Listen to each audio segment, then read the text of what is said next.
ॐ अज्ञानतिमिरान्धस्य ज्ञानञ्जनशलाकया चक्षुरुन्मिलितं येन तस्मै श्रीगुरुवे नमः। भगवते वासुदेवाय ॐ नमो भगवते वासुदेवाय ॐ नमो भगवते वासुदेवाय। श्रीमद् भागवतम पहला कैंटो 13वां अध्याय 42 श्लोक। तो आपने सुना था कि किस प्रकार से विदुर, धृतराष्ट्र और गांधारी घर छोड़ के चले गए हैं और युधिष्ठिर बड़े परेशान हैं। तभी वहाँ पर नारद मुनि आते हैं। युधिष्ठिर नारद मुनि से पूछते हैं कि कहाँ चले गए हमारे ताऊ जी इत्यादि, सब लोग जानते नहीं हैं। संजय से भी पूछा जाता है, संजय को भी मालूम नहीं था। तब जो है नारद मुनि उन्हें ज्ञान देना शुरू करते हैं। वो ज्ञान देते हैं कि हर व्यक्ति एक्चुअली में भगवान द्वारा रक्षित है। हाँ, हमें ऐसा लगता है कि हम अपने बल पर रक्षित हैं, इसलिए कोई चिंता करने की जरूरत आपको नहीं है। फिर वो बोलते हैं इस श्लोक में, यथा गावो नसी प्रोक्तास्तन्तयां बद्धाश्च दामभि वाक्तन्या तत्तन्त्यां नामाभि बद्धा वहन्ति बलिम ईशितु। जिस प्रकार बैल एक लंबी रस्सी से नाक से नत्थी होकर बंधन में रहता है। आजकल के बच्चों ने पता नहीं देखा होगा नहीं, लेकिन बैलगाड़ी जिस तरह से होती है, उसकी नाक के में से रस्सी इस तरह से निकाली जाती है कि बैल कुछ बस में नहीं रहता, मतलब जरा से रस्सी खींचते हैं और कंट्रोल में आ जाता है। जिस प्रकार बैल एक लंबी रस्सी से नाक से नत्थी होकर बंधन में रहता है, उसी तरह मनुष्य जाति विभिन्न वैदिक आदेशों से बंध कर परमेश्वर के आदेशों का पालन करने के लिए बद्ध है। कितनी बड़ी सच्चाई है, कड़वी सच्चाई। हाँ, कड़वी सच्चाई उसके लिए जो परतंत्र नहीं रहना चाहते, जो स्वतंत्र रहना चाहता है। हम अक्सर इसी की डिमांड करते हैं ना, I want to be free. यहाँ पर नारद मुनि कड़वा सच बता रहे हैं कि जैसे बैल रस्सी से बंधा होता है ना, उसी तरह से मनुष्य सारे आदेशों से बंधा है। अब वो पालन करना चाहे या ना करना चाहे, यदि वो पालन नहीं करता है तो उसको दंड भुगतना पड़ता है। यदि वो नहीं भी करता है तो वो ये नहीं कह सकता कि मुझे तो पता नहीं था, मैं क्या करता, किसी ने आज तक बताया नहीं। ये जानने की जिम्मेदारी उसकी थी, क्योंकि भगवान ने शास्त्र भेजे, भगवान ने गुरु भेजे, भक्त भेजे, और हम ही उन्हीं के प्रति अनभिज्ञ रहे। हमने जानने का कभी प्रयास ही नहीं किया कि what is the purpose of my life. इसलिए आपको कभी नॉलेज नहीं मिली। हाँ, अगर हम नॉलेज सीख करते, हम नॉलेज रिसर्च करते, हम ढूंढते, तो ज़रूर भगवान गुरु देते, और जब हमने ढूंढा तो गुरु हमें मिले भी। तो इस प्रकार से हम सभी बद्ध हैं, वास्तव में बद्ध हैं, है कि नहीं है? हम लोग अपने शरीर से कितने बद्ध हैं, है कि नहीं? हमारा शरीर रोज टॉयलेट जाने को बोलता है, मल त्यागता है, यूरिन सब कुछ निकलता है, और खाना मांगता रहता है। जब देखो हर थोड़े समय बाद खाना मांग लेता है, नहीं तो अधमरा सा हो जाता है। उसके बाद बीमारियाँ, उसके बाद बुढ़ापा। तो कितने सारे नियम हैं प्रकृति के जो हमारे ऊपर लागू हैं, और हम कुछ नहीं कर सकते, उन नियमों को तोड़ नहीं सकते। और भी कितने नियम हैं एक्शन एंड रिएक्शन के। एक व्यक्ति एक गरीब के यहाँ पैदा हो जाता है, एक व्यक्ति अमीर के यहाँ पैदा हो जाता है। कितने सारे कर्मों के बंधन से हम बंधे हुए हैं। प्रभुपाद बताता है कि प्रत्येक जीव, चाहे मनुष्य हो, पक्षी हो, वह सोचता है कि वह स्वतंत्र है। हाँ, लेकिन भगवान के कठोर नियमों से कोई भी स्वतंत्र नहीं है। किसी भी परिस्थिति में भक्त, ये संसार का जीव, उसका उल्लंघन नहीं कर सकता। धूर्त लोग मनुष्य निर्मित नियमों से बच सकते हैं। मनुष्य निर्मित नियमों से बच सकते हैं। धूर्त लोग ब्राइबरी करके, हाँ, घूसखोरी करके, भाग कर, कई लोग इंडिया में जुर्म करते हैं तो विदेश में जाके बैठ जाते हैं। कई लोग मतलब ब्राइबरी कर देते हैं। कई लोग आतंकवादियों के संरक्षण में चले जाते हैं, वो उनको बचाते हैं और उनको पैसे लेते रहते हैं। तो ये सब तो आप कर लोगे, लेकिन परम विधि नियंता की संहिता में नियमों के उल्लंघन की तनिक भी संभावना नहीं है। हाँ, वो कष्ट उसको उठाना ही पड़ेगा, वो बच नहीं सकता है भगवान के कष्टों से।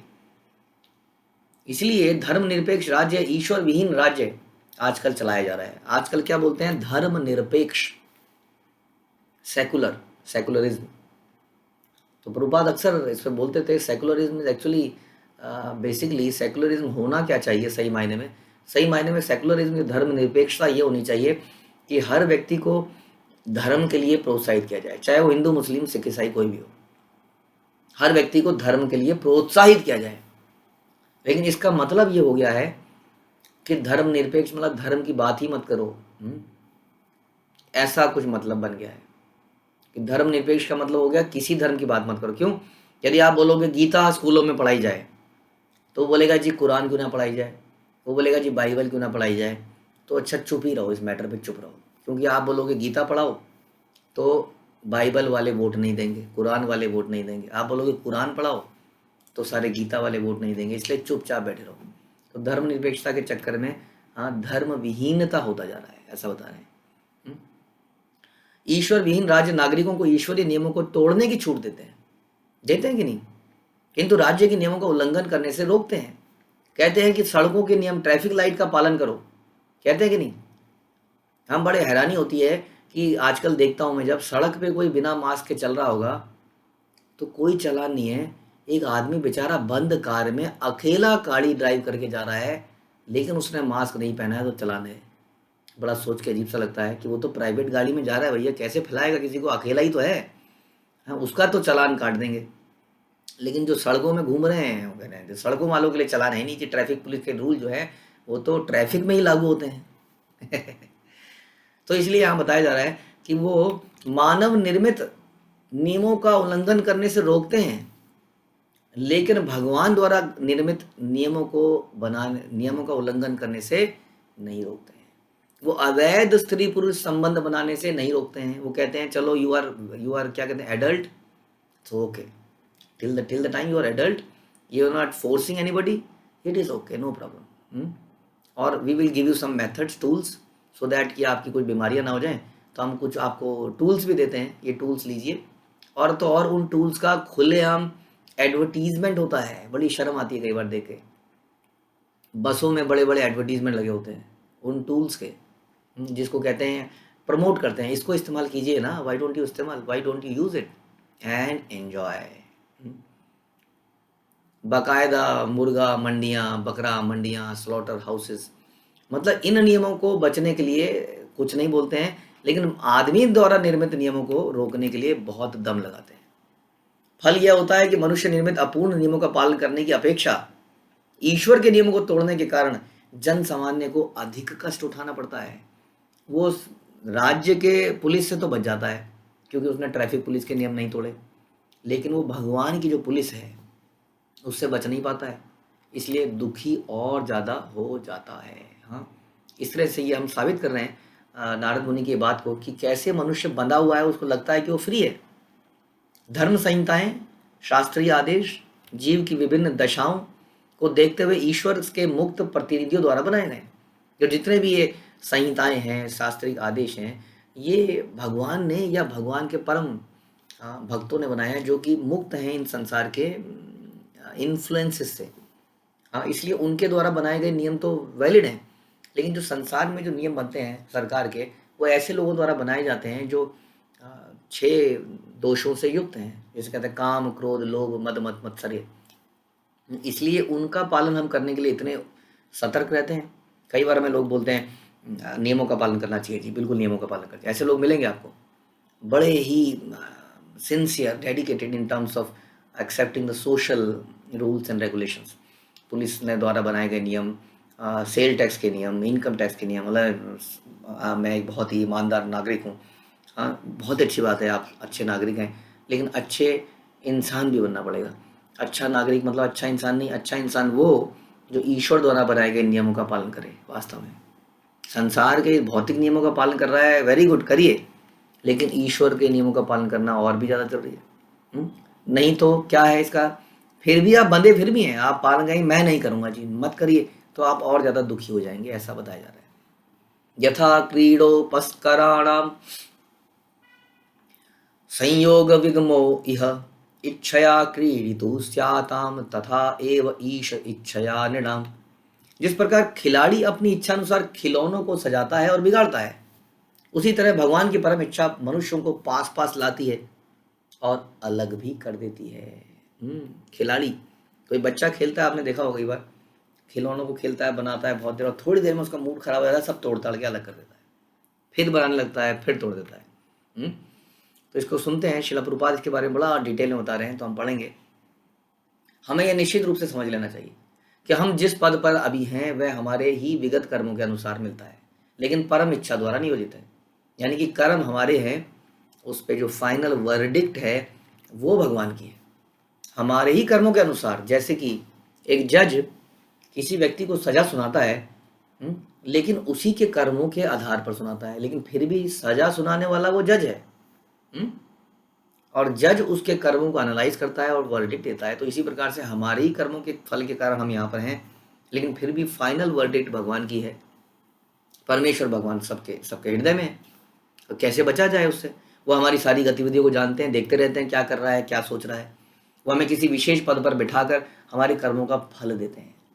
जब एक बच्चा किसी धनी व्यक्ति के यहाँ पैदा होता है तो सोचिए उसको उस पुराने कर्मों का फल मिलता है। और उसी तरह कोई बच्चा गरीब के यहाँ पैदा होता है तो उसको अपने पुराने कर्म का फल मिलता है। कई बार व्यक्ति अमीर के यहाँ पैदा भी होता है, फिर भी वो किसी कारण से उससे अलग हो जाता है। हम देखते हैं कि कोई बच्चा है, कहीं पर पैदा हुआ और बचपन में उससे किसी दूसरे माँ बाप ने गोद ले लिया। ये तो सब लाइव एग्जाम्पल्स हम देखते हैं। और देखते हैं कई बार जिस खानदान से में वो था ओरिजिनली, वो करोड़पति बन गया और जहाँ वो चला गया वो बिल्कुल सड़क छाप बन गए। अब बताइए, वो पैदा तो करोड़पतियों के हुआ था, लेकिन समाव उसको गोद ले लिया गया किसी और ने। या कई बार इसका उल्टा हो जाता है कि जहाँ वो पैदा हुआ था वो रह गए फक्कड़, और जहाँ वो चला गया वो बन गए करोड़पति। हाँ, तो ये सब कर्मों का खेल है, ये बताया जा रहा है। और अगर करोड़पति बन भी जाता है तो हमेशा करोड़पति रहता है क्या? एटलीस्ट प्राण त्यागने के बाद तो नहीं रहता है। तो इस तरह से आप बता रहे हैं कि जीवों के मिलने बिछड़ने पर धनी या निर्धन हो, कोई भी व्यक्तियों का कोई वश नहीं चलता इस पर। ये सब हमारे को एक तरह से दिया जाता है। खिलाड़ी तथा उसके खिलौने के उदाहरण से कोई भ्रांति नहीं होना चाहिए। प्रभुपाद कह रहे हैं कोई ये सोच सकता है कि जब हमारे कर्मों का ही फल है तो इसमें भगवान का क्या रोल है, भगवान की क्या इच्छा है, इसका तो हमारे ही कर्म मिलते हैं, इसलिए लोग कहते हैं कि कर्म ही प्रधान है, आप कर्म करिए फल तो मिलेगा। नहीं, ऐसा नहीं है बिल्कुल भी।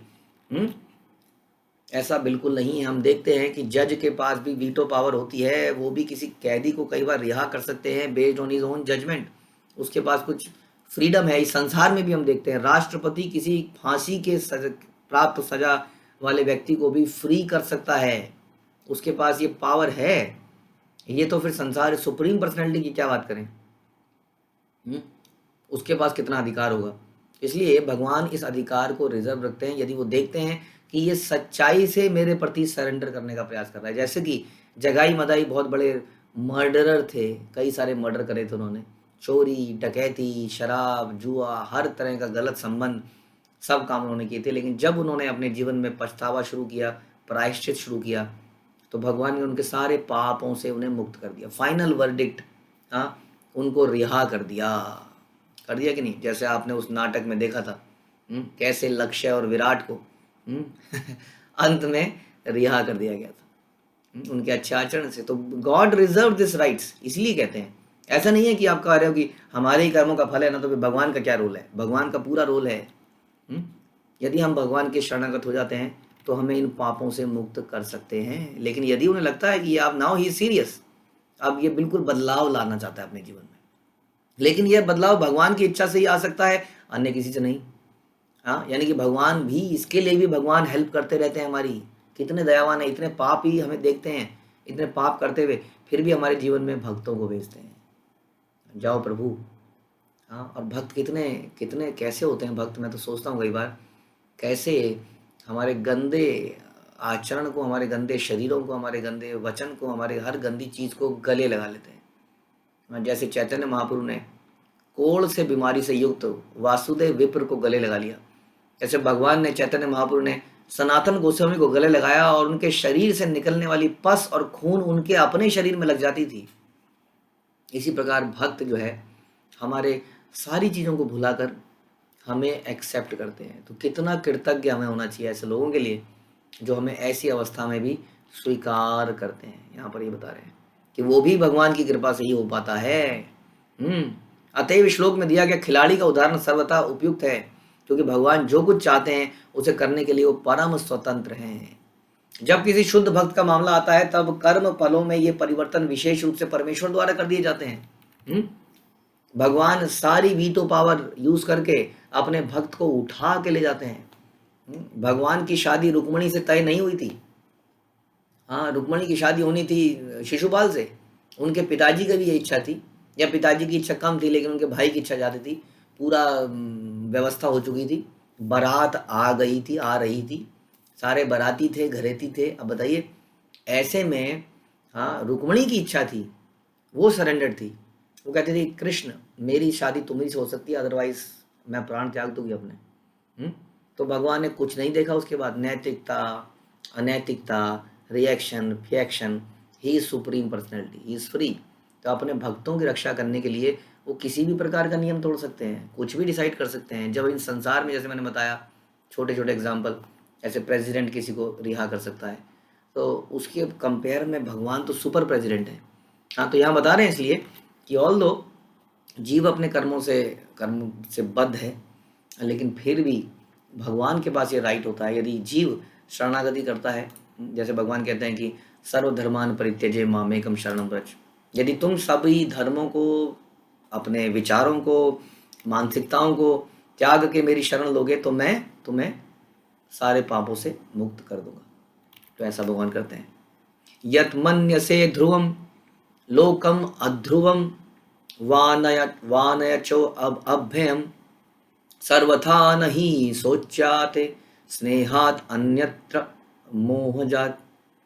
हे राजन, सभी परिस्थितियों में, चाहे आप आत्मा को नित्य मानो, यानी कि इटर्नल मानो, अथवा भौतिक देह को नश्वर मानो, अथवा प्रत्येक वस्तु को निराकार मानो, परम सत्य में स्थित मानो, या प्रत्येक वस्तु को पदार्थ मानो, आत्मा का अकथनीय संयोग मानो, वियोग की भावनाएं केवल मोहजनित स्नेह के कारण है, इसके अतिरिक्त कुछ नहीं है। यानी कि बता रहे हैं कि आप कुछ भी मान लीजिए, चाहे संसार में ये इटर्नल है, नहीं है, ये शरीर है, आत्मा है, कुछ भी है, लेकिन एक नटशल में बता रहे हैं फाइनली कि जितने भी हमारे जीवन में दुख आते हैं वो केवल मोह के कारण आते हैं, मोह जनित स्नेह के कारण आते हैं।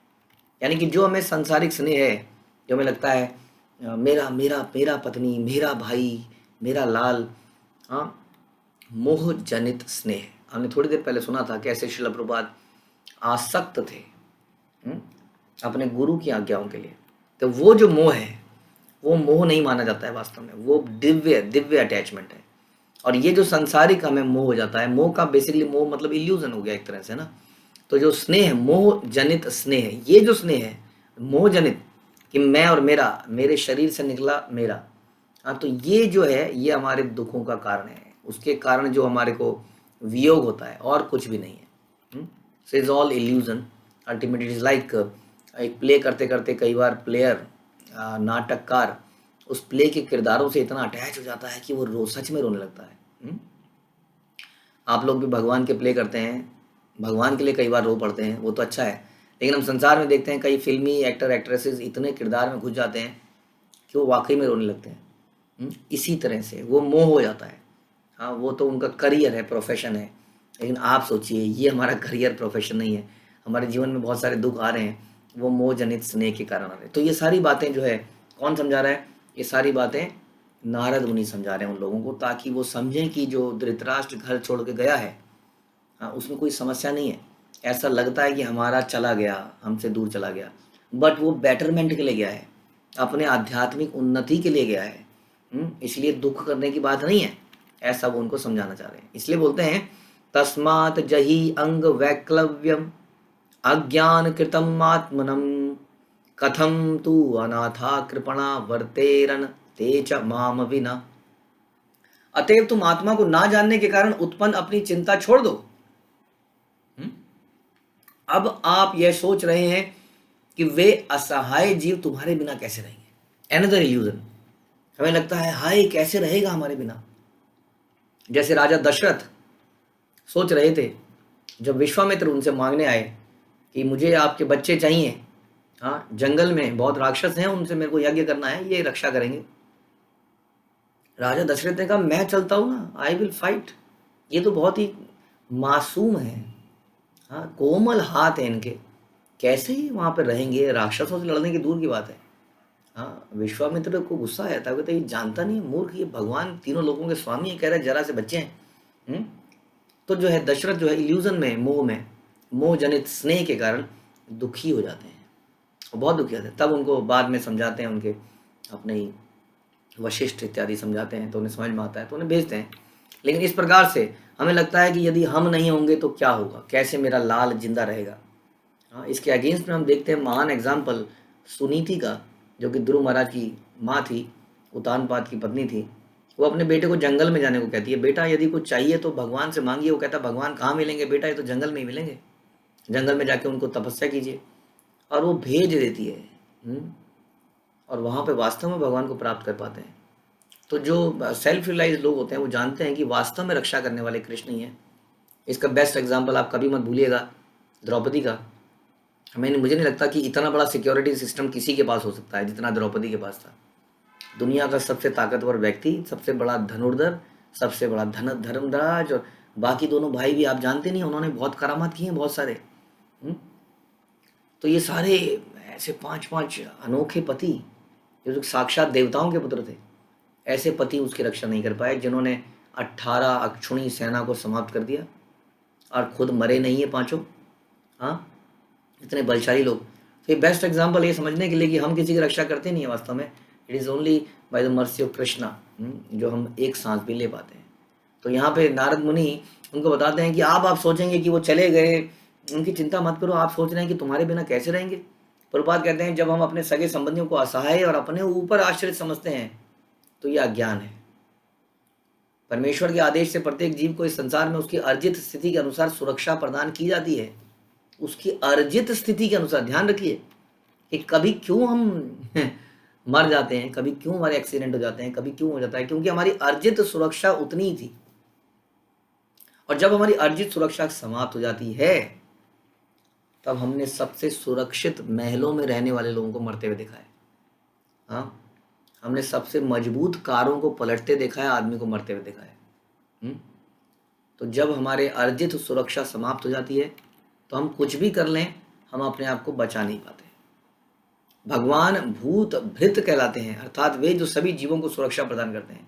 मनुष्यों को केवल अपना कर्तव्य पालन करना चाहिए, क्योंकि परमेश्वर के अतिरिक्त अन्य किसी को भी कोई भी सुरक्षा प्रदान नहीं कर सकता, जिसकी और डिटेलिंग हम अगले श्लोक में पढ़ेंगे। तो बहुत महत्वपूर्ण है इसको जानना कि हमारा रक्षक कौन है। इसलिए जब हम आध्यात्मिक रास्ते पे चलते हैं तो हमें लगता है कैसे होगा, हमारा आगे कैसे चलेगा, मेरा बच्चा क्या खाएगा। कई लोग कहते हैं प्रभु जी अभी से ये लहसुन प्याज छोड़ देगा तो समाज में कैसे रहेगा, वहाँ जाएगा पढ़ाई करने तो क्या होगा, ये करेंगे तो क्या होगा, वो करेंगे तो क्या होगा।